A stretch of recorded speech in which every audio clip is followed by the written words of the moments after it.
Chapter 1 में क्या लिखा हुआ है इसको पढ़िए पहले। NO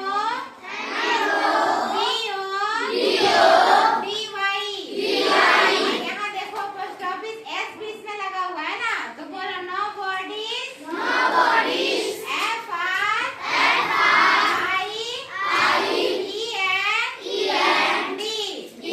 friend. इसका मतलब हुआ कि किसी का दोस्त नहीं। ठीक है, इस चैप्टर का जो नाम है ना नो बॉडीज फ्रेंड, इसका हिंदी में ये अर्थ हुआ कि किसी का दोस्त नहीं।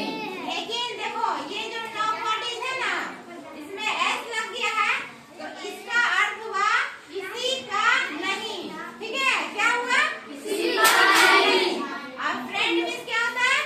दोस्त। ठीक है, अब देखो यहाँ वर्ड मीनिंग लिखा है, इसका वर्ड मीनिंग देखो यहाँ पर क्या है।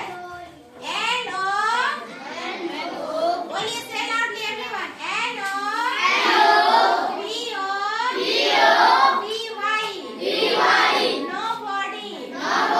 इसमें एस लगा हुआ है? नहीं लगा हुआ है ना। जब इसमें एस नहीं लगा हुआ है तो इसका अर्थ है कोई नहीं, है ना। हम इसमें से बोलेंगे नो बॉडीज तो इसका मतलब होगा कि कोई नहीं। ठीक है, जब हम उसको ट्रांसलेशन में यूज करेंगे तो आप लोग समझ जाइएगा कि नो बॉडी है इसका मतलब कोई नहीं है। ठीक है, और जब नो बॉडीज रहेगा तो किसी का नहीं।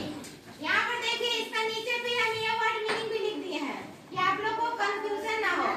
बोलिए NO BODYS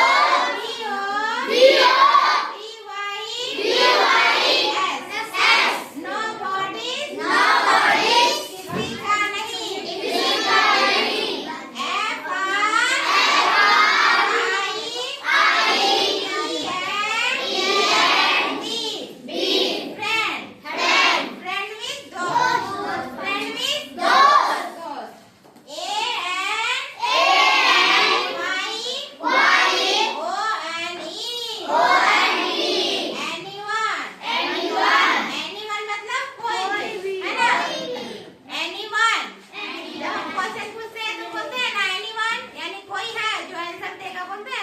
इसका मतलब हुआ anyone मतलब कोई भी।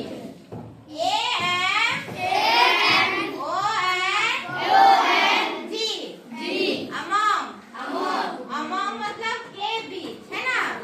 आप लोग के बीच ऐसा बोलते हैं ना हम शब्द में, तो जब इंग्लिश ट्रांसलेशन भी हम बताएंगे तो उसमें इसका यूज होगा, है ना। तो बोलिए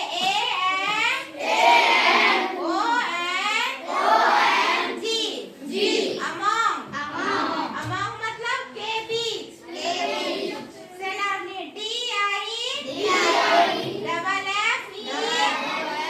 बोलिए REFT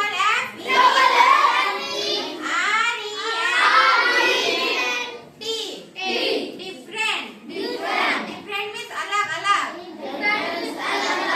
DIEFFENT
को पढ़ना या किसी चीज को पढ़ना। और इसमें क्या है, फील मतलब फीलिंग है जो, F E E L